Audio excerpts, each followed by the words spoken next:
And one of my friends gave me just a silly little analogy. He said, I've got two sweets, one covered and one uncovered, and I dropped them on the floor. Which one would you eat? Which one would you take? He goes, the one. I said, the one with the cover, of course.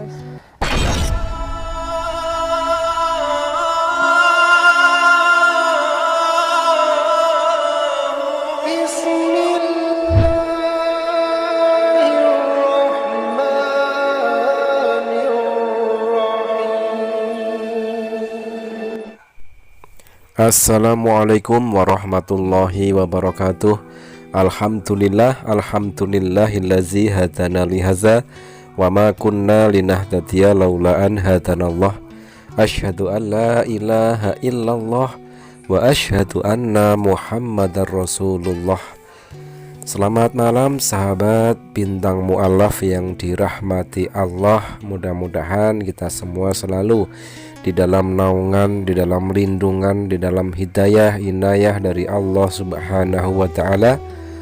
Sahabat, untuk kesempatan kali ini kita sajikan sebuah kisah dari seorang mu'alaf bule, yang mana mu'alaf bule ini dulunya adalah pembenci Islam. Dan uniknya di sini, beliau ini menjadi mu'alaf atau masuk Islam karena lumpia. Nah sahabat, bagaimana kisahnya? Mari kita simak.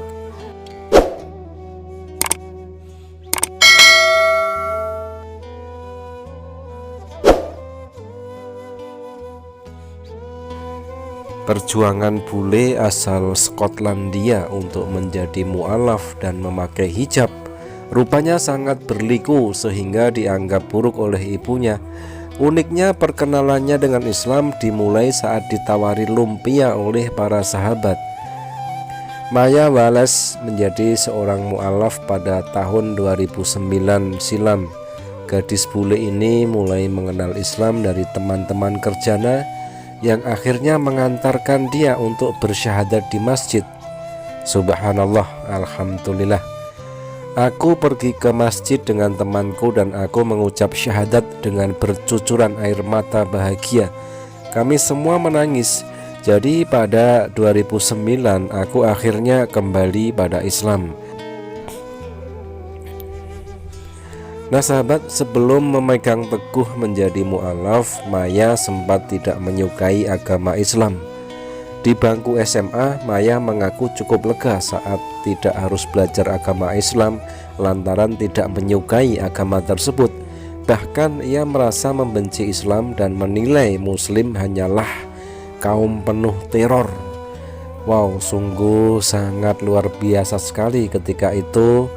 Masih di kondisi masih di dalam agamanya yang lama, sungguh-sungguh sangat membenci Islam sehingga menilai Islam, menilai Muslim hanyalah kaum penuh teror begitu. SMA aku tidak diajari Islam karena tidak ada guru rohani Islam, tetapi aku tidak senang dengan Islam karena Islam itu biadab. Para Muslim adalah orang sinting, hanya kelompok teror. Mereka suka meledakkan bangunan. Jadi aku cukup senang tidak mempelajari Islam. Cukup ironis karena sekarang aku seorang Muslim. Begitu kata Maya ketika itu menceritakan kisah perjalanan sebelum dia masuk Islam. So in high school I took religious education, much to the dismay of my teachers. I decided to switch subjects because I wanted to learn a little bit more about religion.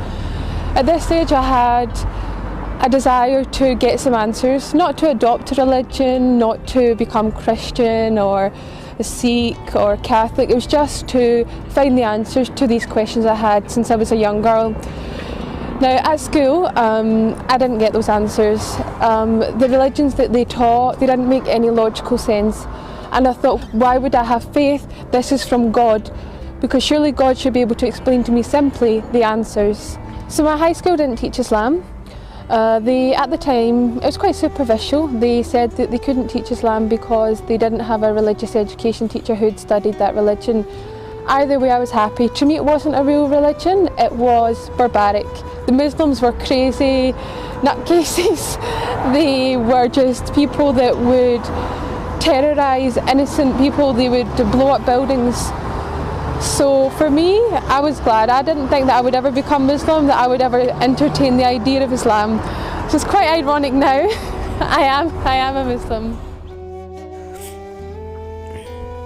Maya sendiri menjalani kehidupan remaja pada umumnya di Skotlandia seperti remaja setempat.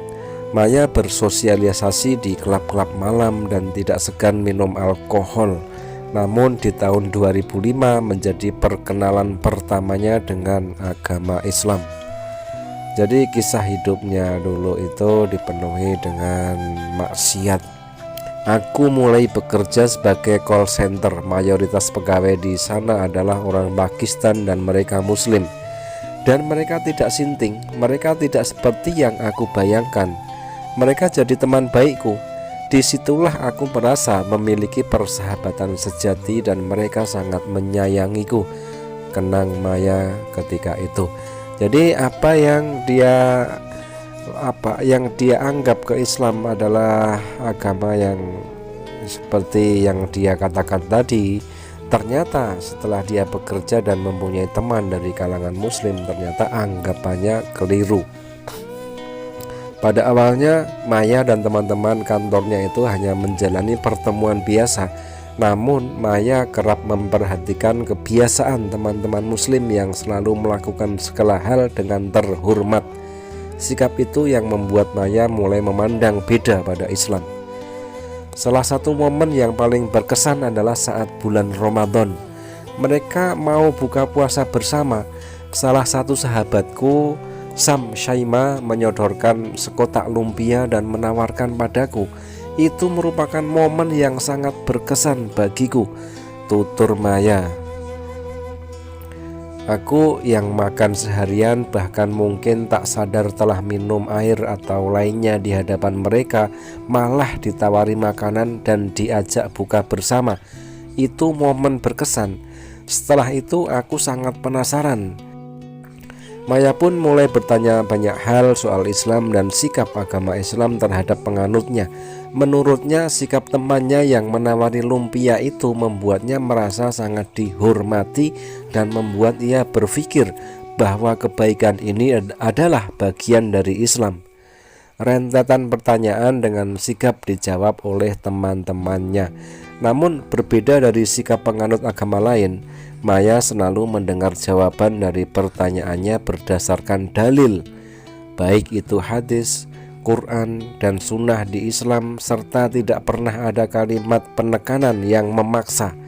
Maya percaya pada jawaban tersebut.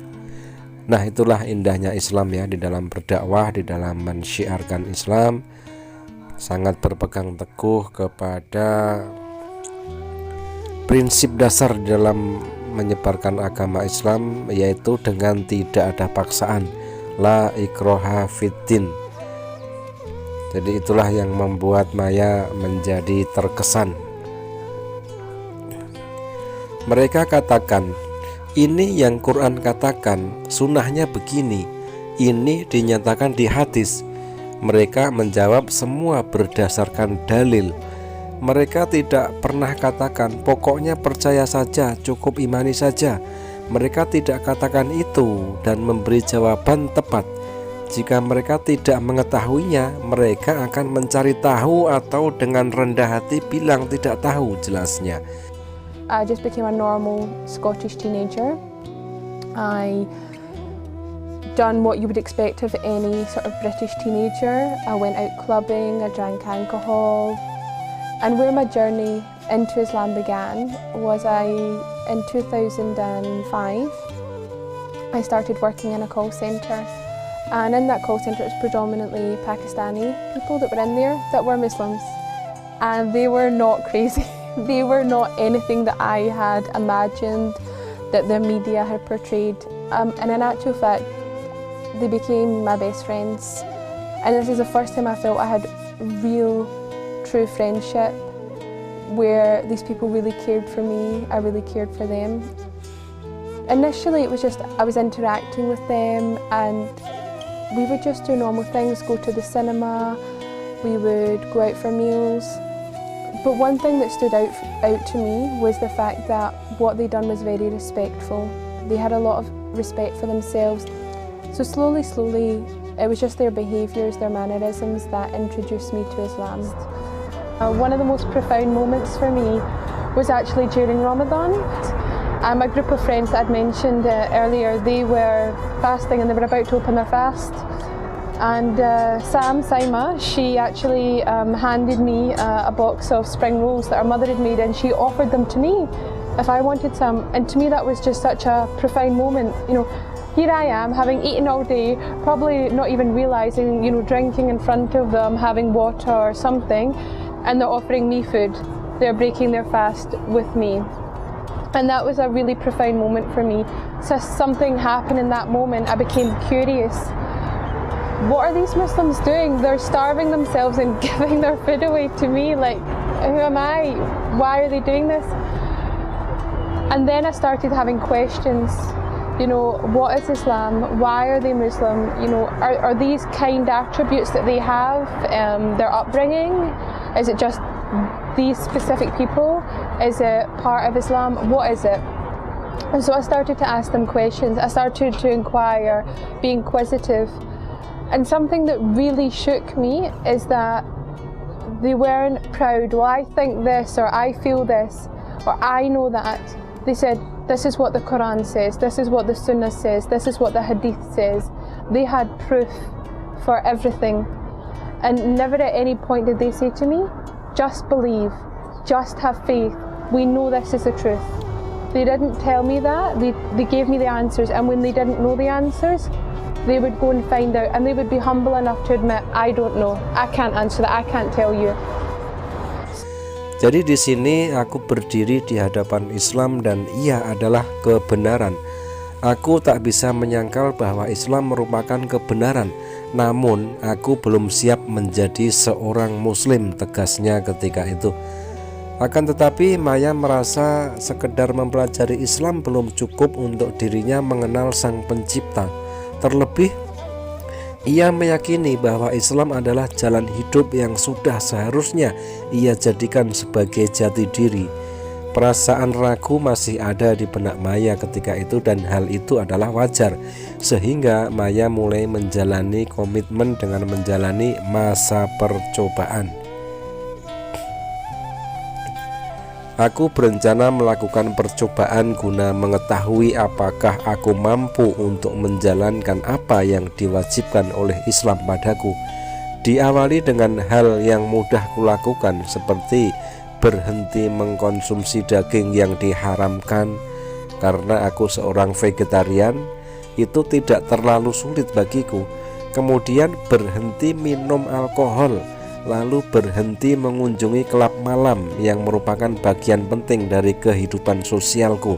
So here I was, standing Islam in the face, and it was the truth.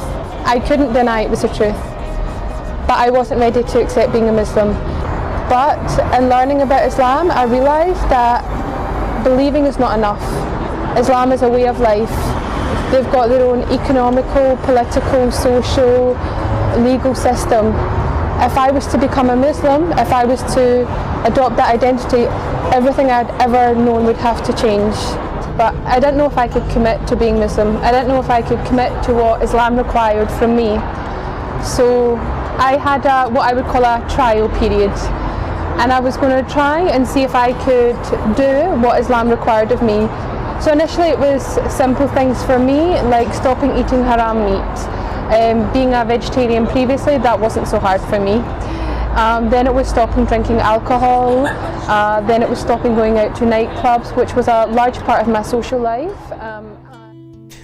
Ia pun mulai mengenakan pakaian yang lebih sopan dan secara perlahan merasa mampu menjalaninya. Meski begitu, keraguan masih melanda karena merasa ini akan jadi komitmen seumur hidup pada Allah, sehingga butuh waktu lama untuk memiliki keberanian menjadi mu'alaf. Hal itu khususnya keberanian untuk memberitahu keluarga tercinta. Dan Allah berada di tempat di sisiku, juga ketakutanku hilang. Ketakutanku adalah memberitahu keluargaku. Selama beberapa pekan aku tidak bisa memberitahu ibuku. Kemudian menjelang Ramadan aku ingin masuk Islam. Aku ingin puasa di bulan itu serta ingin merasakan nuansa Ramadan. Jadi beberapa pekan sebelum Ramadan aku mengumpulkan nyawa untuk memberitahu beliau, tuturnya. Jadi untuk memberitahu keluarga, terkhusus ibunya, harus dikumpulkan mental yang benar-benar luar biasa, agar supaya nanti ibunya, bagaimanapun perlakuan ibunya, bisa ia menerimanya dengan lapang hati, dengan lapang dada. I started to dress more modestly, so I went half of my wardrobe, and slowly I realized that I was able to overcome these hurdles. But still I was apprehensive, it was a lifetime commitment. If I became Muslim, that was it, and I wanted to be sure that I could give that commitment to Allah. And it just took a long time to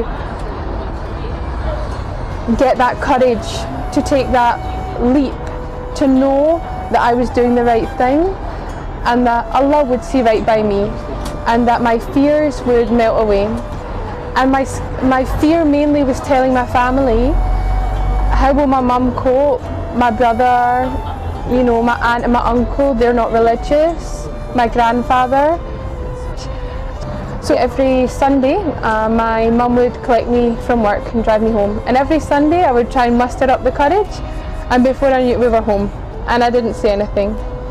And this would happen week after week after week. I felt like it was never going to end. Sunday was my day of torment. But then Ramadan was coming, and I knew that I wanted to embrace my Islam during Ramadan. I wanted to fast for that month. I wanted to be in that environment. So, a few weeks before, I just mustered up the courage and told her. Alhamdulillah, beliau menerima. Beliau hanya bertanya, mengapa? Kami tidak diskusi panjang karena kami bukan keluarga yang membicarakan hal-hal secara mendalam. Namun aku merasakan kelegaan, imbuh Maya. Nah, secara perlahan pula keinginan berhijab terlintas di benaknya dan mulai mempelajari soal itu.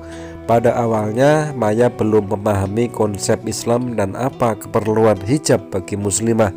Seorang teman menjawab, konsep hijab dengan analogi permen yang dibungkus dan tidak dibungkus.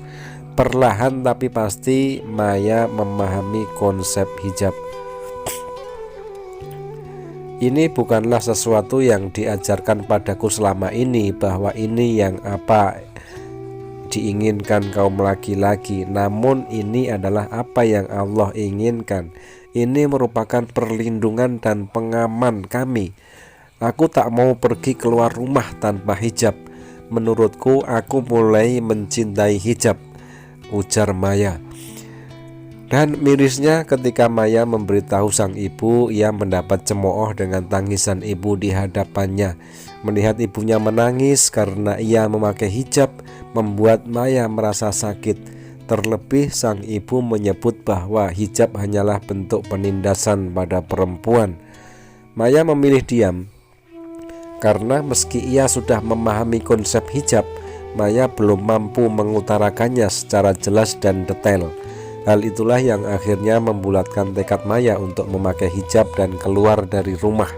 Hingga akhirnya ujian dari Allah itu berhasil ia atasi di momen wisuda. And Alhamdulillah, she accepted it.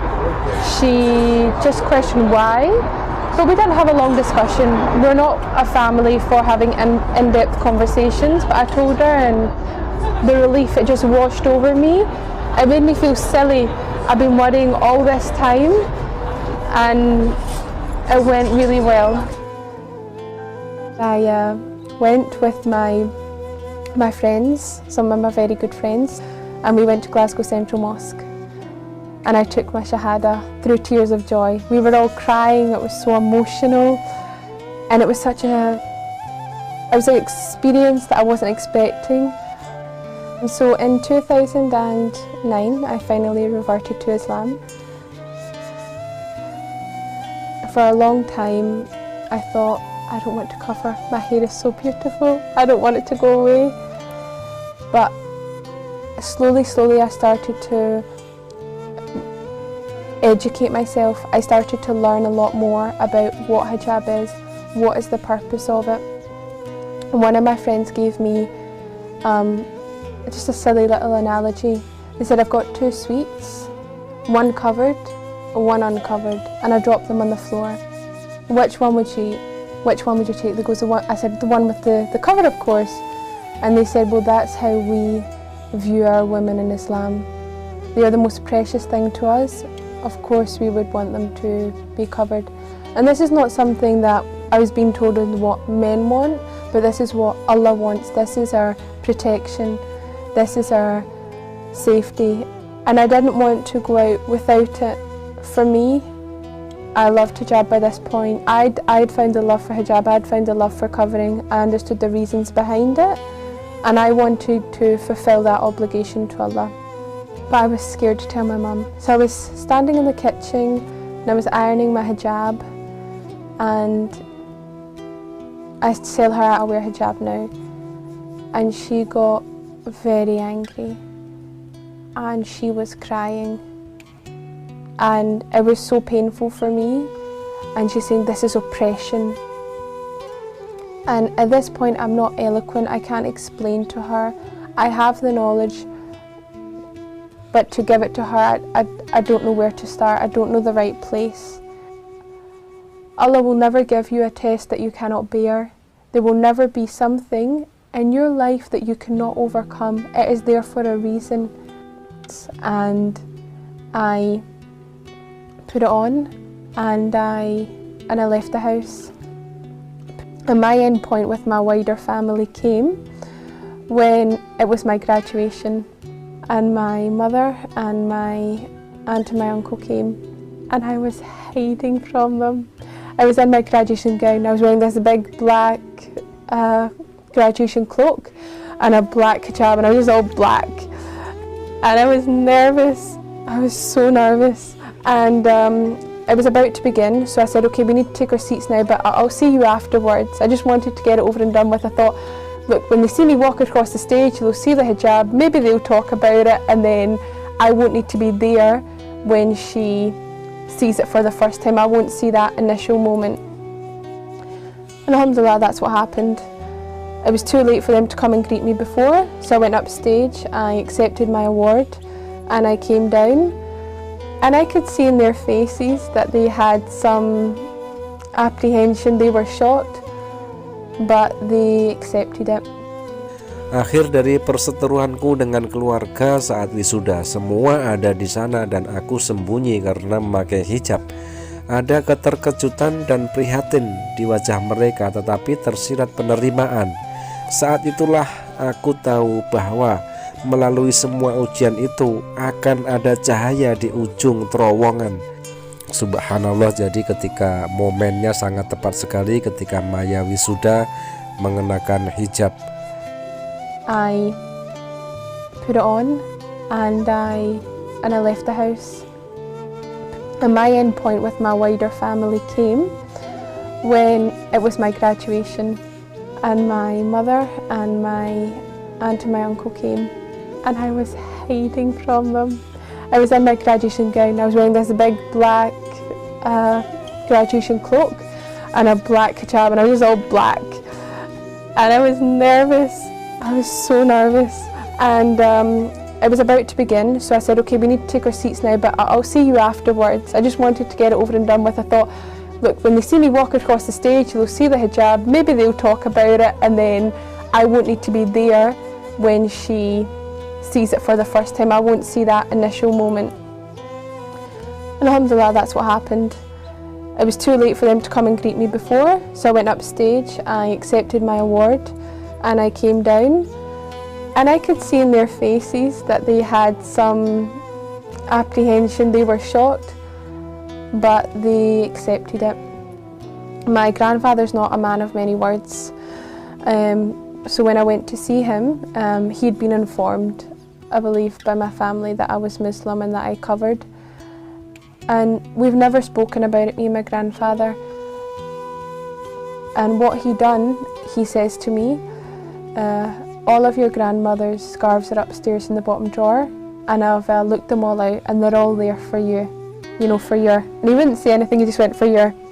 And that's when I knew that through that trial, through that, for me that was a very hardship, that there was light at the end of the tunnel, if you want to call it that. There was peace at the end for me, and that my family accepted the hijab, and that now they understand the reason. Nah sahabat, mudah-mudahan cerita dari Maya, kisah hidup perjalanan menjadi seorang mu'alaf yang sangat berliku, menjadikan inspirasi untuk teman-teman kita yang belum menerima hidayah, agar segera mendapatkan hidayah dari Allah Subhanahu wa Ta'ala dan akhirnya masuk Islam. Terima kasih. Kita doakan mudah-mudahan saudari kita Maya istiqomah di dalam iman dan Islam. Jazakumullah khairan katsiran. Wassalamualaikum warahmatullahi wabarakatuh.